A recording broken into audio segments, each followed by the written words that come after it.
அஸ்ஸலாமு அலைக்கும் வரஹ்மத்துல்லாஹி தஆலா வபரகாத்துஹு. அன் இப்னு உமர் ரலியல்லாஹு தஆலா அன்ஹுமா அன் நபி ஸல்லல்லாஹு அலைஹி வஸல்லம் قال إن الله تعالى ينهاكم أن تحلفوا بآبائكم فمن كان حالفا فليحلف بالله أو ليصمت. متفق عليه. அல்லாஹ்வுடைய பெயரை நாம் பயன்படுத்துகிற போது மிகவும் கண்ணியமான முறையில் மரியாதையான முறையில் பயன்படுத்த வேண்டும். அல்லாஹ்னு நாம் தமிழிலே கூறுவோம். வெறுமன அல்லாஹ் என்று கூறுவதை விட அல்லாஹ்வுடைய பெயரை நாம் சொல்லும்போது மிகுந்த மரியாதையோடு சொல்ல வேண்டியிருக்கிறது. அரபியிலே அல்லாஹு ஜல்ல ஷஅனுஹு என்பார்கள், தபாரக் வ தஆலா என்பார்கள். இப்படி சில வார்த்தைகளை பயன்படுத்துவார்கள். நபி ஸல்லல்லாஹு அலைஹி வஸல்லம் அவர்களுடைய பெயரை உச்சரிக்கிற போது ஸல்லல்லாஹு அலைஹி வஸல்லம் கூறுகிறோம். சஹாபிகள் பெயரை உச்சரிக்கிற போது ரதியல்லாஹு அன்ஹு என்று நாம் கூறுகிறோம். தாபீன்கள், தபா தாபீன்கள், நல்லோர்கள், முன்னோர்கள் பெயர்களை நாம் பயன்படுத்துகிற போது ரஹ்மத்துல்லாஹி அலைஹி என்று நாம் கூறுகிறோமே. எல்லாரையும் எல்லாவற்றையும் எல்லா படைப்புகளையும் படைத்த அல்லாஹ்வுடைய பெயரை நாம் சொல்லும்போது சாதாரணமாக சொல்வதை விட அல்லாஹ்வுடைய அந்த சிறப்புகளை சேர்த்து சொன்னோம் என்றால் அது மிகவும் மகிமைக்குரிய ஒரு விஷயமாக இருக்கிறது. அல்லாஹு சுப்ஹானஹு வ தஆலா என்று சொல்லலாம், அல்லாஹு தபாரக் வ தஆலா என்று சொல்லலாம், அல்லாஹு அஸ்ஸ வ ஜல்ல என்றெல்லாம் நாம் சொல்லுகிற போது அல்லாஹுவை மகிமைப்படுத்தியதாக ஆகும். அல்லாஹ் மீது நாம் கொண்டிருக்கக்கூடிய அந்த மரியாதை, ஆழ்ந்த நம்பிக்கையும் வெளிப்படுத்துவதாக ஆகும். பொதுவாகவே அல்லாஹுடைய பெயரை சாதாரணமாக நாம் பயன்படுத்தக்கூடாது, மிகவும் கவனமாக பயன்படுத்த வேண்டியிருக்கிறது. இன்றைய காலகட்டத்தில் எடுத்ததற்கெல்லாம் சத்தியம் செய்கிறார்கள். சத்தியம் செய்கிற போதும் கூட சில சமயங்களில் அல்லாஹுவை விட்டுவிட்டு அல்லாஹுடைய படைப்புகள் மீது சத்தியம் செய்கிறார்கள். அந்த சத்தியம் ஏற்கத்தக்கதல்ல, உடன்பாடானது அல்ல. சொல்லப்போனால் காபா மீது ஆணையாக என்று கூட சொல்ல வேண்டாம் என்று இப்னு உமர் ரலியல்லாஹு அன்ஹுமா அவர்கள் எச்சரிக்கை செய்கிறார்கள்.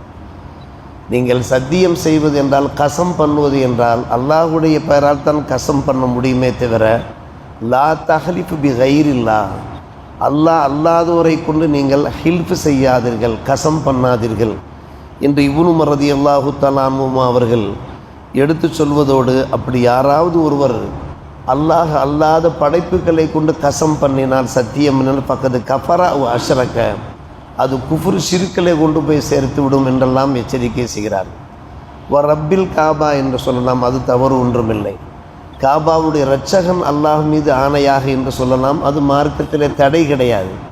காபா என்பது அது ஒரு கட்டிடம், அது புனிதமான கட்டிடம் தான், அதில் சிந்தித்தும் சந்தேகமில்லை. ஆனால் சத்தியத்திற்கு பயன்படுத்த வேண்டிய ஒரு பெயர் அல்லாஹுடைய பெயராக இருக்கிறது. எனவே தான் இப்போது நாம் வாசித்த ஹதீஸில் இப்னு உமர் ரலியல்லாஹு அன்ஹு அவர்கள் அன்னலம் பெருமானார் ரசூலே கரீம் ஸல்லல்லாஹு அலைஹி வஸல்லம் அவர்கள் அருளியதாக அறிவிப்பு செய்கிறார்கள். இன்னல்லாஹ யன்ஹாக்கும் அன் தஹ்லிஃபு பி ஆபாயிக்கும், உங்களுடைய தந்தைகள் பெயரால் சத்தியம் செய்வதை கூட நிச்சயமாக அல்லாஹ் தடுக்கிறான். என் பிள்ளையின் மீது ஆணையாக என்று கீழே பிள்ளையை படுக்க வைத்து சத்தியம் செய்கிறார்கள். என் பெற்றோர் மீது ஆணையாக என்றெல்லாம் கூறுகிறார்கள். இதை நிச்சயமாக அல்லாஹுவே தடுப்பதாக அன்னலம் பெருமானார் ரசூலே கரீம் ஸல்லல்லாஹு அலைஹி வஸல்லம் அவர்கள் கூறுகிறார்கள். குறிப்பாக சத்தியம் செய்வதை எந்த அளவுக்கு தவிர்க்க முடியுமோ தவிர்க்க வேண்டும். எது உண்மையாக இருக்கிறதோ, சத்தியம் செய்ய வேண்டிய ஒரு நிர்பந்தம் ஏற்பட்டால், கட்டாய சூழ்நிலை ஏற்பட்டால் மட்டுமே சத்தியம் செய்ய வேண்டும். அதை பெருமானார் ரசூலே கரீம் ஸல்லல்லாஹு அலைஹி வஸல்லம் அவர்கள் பகர்கிறார். ஃபமன் கான ஹாலிஃபன், சத்தியம் செய்ய வேண்டிய அவசியம் ஏற்பட்டால் ஃபல்யஹ்லிஃபு பில்லாஹ், அல்லாஹு பெயரால் நீங்கள் சத்தியம் செய்யுங்கள், அவுலி யஸ்முத், அல்லது அமைதியாக இருங்கள் என்று கூறுகிறார், மௌனமாக இருங்கள் என்று கூறுகிறார். தேவையில்லாமல் நீங்கள் அல்லாஹ் பெயரை இழுக்காதீர்கள் என்று கூறுகிறார்கள் பெருமானார் ரசூலே கரீம் ஸல்லல்லாஹு அலைஹி வஸல்லம். இன்றைக்கு கசம் செய்வது சர்வ சாதாரணமாக ஆகிக்கொண்டிருக்கிறது. நம்முடைய பிள்ளைகளே நம்மிடத்திலே பேசுகிற போது, நம்முடைய மாணாக்கர்கள் நம்மிடத்திலே பேசுகிற போது அல்லாஹ் மீது சத்தியமாக என்று கூறுகிறார். அப்படி சர்வசாதாரணமாக நாம் பயன்படுத்தவே கூடாது, அது பாவத்தில் கொண்டு போய் சேர்க்கும். குறிப்பாக பெருமானார் ரசூலே கரீம் ஸல்லல்லாஹு அலைஹி அவர்கள் கூறுகிறார்கள், அடுத்தவருடைய உரிமையை பறிப்பதற்காக வேண்டிய ஒருவர் அல்லாஹ் மீது ஆணையிட்டு பேசினார் என்றால் அல்லாஹ் அவர் மீது நரகத்தை வாஜிபாக்கி விடுகிறான், சொர்க்கத்தை ஹராமாக்கி விடுகிறான் என்று சர்வசாதாரணமாக சத்தியம் பண்ணுகிறார்கள் அல்லவா.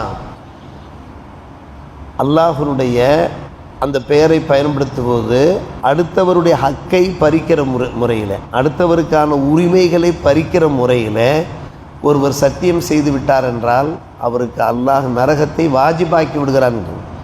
சத்திய சஹாபிகள் கேட்டார்கள், யார் ரசூலுல்லாஹ், அது ஒரு சின்ன விஷயமாக இருந்தாலும் கூடமா நரகம் வாஜிபாகிவிடும் என்று கேட்டார்கள்.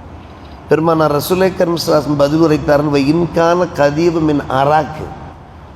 அராக்கு என்று ஒரு மரம் அரபு நாடுகளில் விளையும். அந்த அராக்கு குச்சி விஷயமாக இருவருக்கும் இடையில் ஒரு விவாதம் ஏற்படுகிறது. இது எனக்கான குச்சி என்கிறார் ஒருவர், இன்னொருவர் எனக்கானது என்று கூறுகிறார். அல்லாமே சத்தியமாக இது எனக்கானது என்று ஒருவர் அந்த குச்சி விஷயத்தில் பொய் சத்தியம் சொன்னாலும் கூட அவருக்கு நரகம் அவசியமாகிவிடும் என்று கூறுகிறார். சாதாரணமான ஒரு பொருள் தான். அப்படியானால் அல்லாஹுடைய பெயரை பயன்படுத்துவதற்கு நாம் எவ்வளவு எச்சரிக்கையாக இருக்க வேண்டும். இன்றைக்கு சர்வசாதாரணமாக அல்லாஹுடைய பெயர்களை பயன்படுத்துகிறார்களே. அல்லாஹுடைய பெயரை சொல்லும் போதே ஒரு அச்சம் வந்துவிட வேண்டும். குர்ஆனில் பல்வேறுபட்ட வசனங்கள் எடுத்துரைக்கப்பட்டிருக்கிறது. அவர்கள் நல்லவர்கள் இருக்கிறார்களே, நல்ல மூமின்கள் இருக்கிறார்களே, அவர்களுடைய முன்னிலையிலே வைத்து அல்லாஹுடைய பெயர் சொல்லப்பட்டால் வஜ்லத்து குலூபுகும், உள்ளங்களெல்லாம் நடுங்கிவிடும் என்று அல்லாஹுடைய பெயரை சொன்னாலே ஒரு நடுக்கம் உண்டாகும். இன்றைக்கு நமக்கு அது சர்வசாதாரணமாக ஆகிவிட்டது. அல்லாஹுடைய பெயரை சர்வசாதாரணமாக நாம் பயன்படுத்துகிறோம். ஆனால் நல்ல மூமின்கள் இருக்கிறார்களே, உண்மை விசுவாசிகள் இருக்கிறார்களே, அவர்களுடைய முன்னிலையிலே அல்லாஹ்வுடைய பெயர் பகரப்பட்டாலே உடனே அவருடைய உடம்பில் ஒரு நடுக்கம், இதயத்திலே ஒரு திடுக்கம் ஏற்பட்டுவிடும் என்றெல்லாம் நாம் பார்க்கிறோமே. அப்படியானால் அல்லாஹ் மீது கொண்டிருக்கூடிய ஈமானுடைய ஒரு அடையாளம். இன்னும் சொல்லப்போனால் ஒரு முறை பெருமானார் ரசூலே கரீம் ஸல்லல்லாஹு அலைஹி வஸல்லம் அவர்கள் பெரும்பாவங்கள் எதெல்லாம் பெரும்பாவங்கள் என்று விவரித்தார்கள். கபாயிர், பெரும்பாவங்களுக்கு அரபியிலே கபாயிர் என்று கூறுவார்கள். அப்படி விவரிக்கிற போது அல் இஷ்ராக்கு பில்லாஹ், ஷிர்க் வைப்பது ஒரு பெரும்பாவம். உக்கூக்குல் வாலிதன், பெற்றோருடைய மனசை வேதனைப்படுத்துவது அது ஒரு பெரும்பாவம். வக்கத்துலுன் நஃப்சி, அடுத்தவரை கொலை செய்வது அல்லது தற்கொலை செய்து கொள்வது என்பது பெரும்பாவம். மற்றும் அல் யமீனுல் கமூசி என்று சொன்னார், பொய் சத்தியம் பெரும்பாவம் என்று சொன்னார். இன்றைக்கு கோர்ட்டுகளில் பார்க்கிற போது சர்வசாதாரணமாக பொய் சத்தியங்கள் செய்யப்படுகிறது. சர்வசாதாரணமாக பிறர் சத்தியம் செய்வது பற்றி நமக்கு பெரிய விஷயம் அல்ல. முஸ்லிம்கள் சத்தியம் பண்ணுகிறார்கள். தாங்கள் தங்களுடைய காரியங்களை சாதிக்க வேண்டும் என்பதற்காக வேண்டி, பிறருடைய உரிமைகளை பறிப்பதற்காக வேண்டி, பிறருடைய வாழ்க்கையை கெடுப்பதற்காக வேண்டி சர்வசாதாரணமாக சத்தியம் பண்ணுகிறார்கள். நான் நம்முடைய மார்க்கத்தில் அது ஒரு பெரும்பாவமாக இருக்கிறது. பெரும்பாவங்களுடைய வரிசையிலே அந்த அல் யமீனுல் கமூஸ் என்கிற அந்த பொய் சத்தியம் சேர்கிறது. அதுவும் குறிப்பாக அல்லாஹுடைய பெயரை பயன்படுத்தக்கூடாது. குர்ஆன் மீது சத்தியமாக என்று சொன்னாலும் கூட, அதுவும் கூட குர்ஆன் என்பது அல்லாஹ்வால் வழங்கப்பட்ட ஒரு பொக்கிஷம். அந்த சத்தியம் என்பது அல்லாஹ் மீது தான் இருக்க வேண்டும். அவரிடத்தில் கேட்கணும், குர்ஆன் மீது நீ சத்தியம் என்று சொன்னாயே, இந்த குர்ஆன் பிரதியின் மீது நீ சொன்னாயா அல்லது குர்ஆனை தந்தவன் மீது சத்தியம் என்று நீ சொன்னாயா என்று விசாரிக்க வேண்டும் என்றெல்லாம் இமாமுகள் நமக்கு எடுத்துரைத்திருக்க. கடைசியாக முத்தாய்ப்பாக சொல்கிறார்கள், சரி நீங்கள் அவசரப்பட்டு சத்தியம் செய்து விட்டீர்கள்.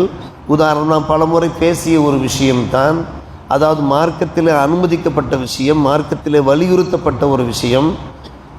அந்த விஷயத்தை நான் செய்ய மாட்டேன் என்று நீங்கள் சத்தியம் பண்ணிவிட்டால் உடனே அந்த சத்தியத்தை முறித்து கொண்டு கஃபாரா கொடுத்து விட வேண்டும். கஃபாரா என்றால் குற்ற பரிகாரம். உதாரணமாக, நான் என்னுடைய மச்சானிடத்தில் அல்லாமே சத்தியமாக நான் பேச மாட்டேன், என் சகோதரிடத்திலே பேச மாட்டேன், என்னுடைய பெற்றோரிடத்திலே பேச மாட்டேன், இப்படி ஏதாவது மார்க்கத்துக்கு புறம்பான முறையில் சத்தியம் பண்ணிவிட்டால், இப்படி ஏதாவது ஒன்று பண்ணிவிட்டால் உடனே அந்த சத்தியத்தை முறித்து என்ன செய்ய வேண்டும், அதற்கு குற்றப்பரிகாரம் செய்துவிட வேண்டும். இது போன்ற எத்தனையோ நன்மையான காரியங்களை செய்ய மாட்டேன் என்று ஒருவர் அவசரப்பட்டு சத்தியம் பண்ணிவிட்டார் என்றால் உடனடியாக அந்த சத்தியத்தை முறித்து கஃபாரா. பெருமானார் ரசூலே கரீம் ஸல்லல்லாஹு அலைஹி வஸல்லம் பேசுகிறார்கள், இதா ஹலப்த அலா யமீன் ஃபரைத கைரஹா கைர மின்ஹா, நீ ஏதோ ஒரு விஷயத்துக்காக நீ சத்தியம் பண்ணினாய், அதற்கு பின்னால் தான் தெரிகிறது அதற்கு மாற்றமான ஒரு விஷயம்தான் அது கைரான விஷயம், மார்க்கத்திற்கு உடன்பாடான விஷயம், ஏற்புடைய விஷயம் என்பது பின்னால் உனக்கு தெரியுமானால் ஃபஅத்தில்லதி வகைர், எது நல்ல விஷயமோ அதை முதலில் செயல்படுத்தி விட்டு கஃபிர் அன் யமீனிக்க, நீ ஏற்கனவே பண்ணிய சத்தியத்திற்காக கஃபாரா கொடுத்து விடுகின்றார்கள் பெருமானார் ரசூலுல்லாஹி கரீம் ஸல்லல்லாஹு அலைஹி வஸல்லம். அல்லாஹ் மன்னித்து கொள்வான். 25 ஆண்டு காலமாக பேசுவதில்லை, 50 ஆண்டு காலமாக பேசுவதில்லை என்றெல்லாம் அது ஒரு கெத்தாக பேசிக்கொண்டிருப்பதை நாம் பார்க்கிறோம். ஆனால் உண்மையிலே அது மார்க்கத்திற்கு ஏற்புடைய ஒரு விஷயம் கிடையாது. முஸ்லீம்கள் ஒருவரோடு ஒருவர் சகோதர வாஞ்சையோடு சகோதர மனப்பான்மையோடு மார்க்கத்திற்கு கட்டுப்பட்டவர்களாக வாழ வேண்டும் என்பது கஃபாரா விஷயமாகத்தான் நமக்கு தெரிந்த ஒரு விஷயம். 10 மிஸ்கீன்களுக்கு உணவளிப்பது அல்லது அவர்களுக்கு உடையளிப்பது, அதுவும் முடியாவிட்டால் 3 நாட்கள் நோன்பு நோற்பது என்கின்ற அந்த கஃபாரா. எனவே அல்லாஹுடைய பெயரை பயன்படுத்துகிற போது மிகவும் கண்ணியமான முறையில் மரியாதையான முறையில் பயன்படுத்த வேண்டும் என்பது மட்டுமல்ல, சத்தியம் செய்கிற போது ஒரு முறைக்கு 100 முறை நாம் யோசித்து கொண்டு எது உண்மையோ அதற்காகத்தான் நாம் சத்தியம் செய்ய வேண்டும். அப்படி சத்தியம் செய்யும்போது அல்லாஹுடைய பெயரை சொல்லி சத்தியம் என்கிற போது அல்லாஹ் சுப்ஹானஹு வ தஆலா, அல்லாஹு அஸ்ஸ வ ஜல்ல, தபாரக் வ தஆலா போன்ற அந்த வார்த்தையில் ஏதோ அஸ்மால் ஹுஸ்னா இருக்கிறது. இந்த அஸ்மால் ஹுஸ்னாவை பயன்படுத்தும் போதும் கூட நாம் ஒரு வார்த்தை அஸ்ஸ வ ஜல்ல, தபாரக் வ தஆலா, சுப்ஹானஹு தஆலா இப்படி வார்த்தைகளை பயன்படுத்துகிற போது அது அல்லாஹுடைய நெருக்கத்தை உண்டாக்கும். அத்தகைய நல்ல காரியங்களை செய்கிற பாக்கியத்தை அல்லாஹ் ரப்பல் ஆலமீன் எல்லோருக்கும் நல்லொரு புரிவானாக. வாஹிர் தஅவானா அல்ஹம்துலில்லாஹி ரப்பில் ஆலமீன்.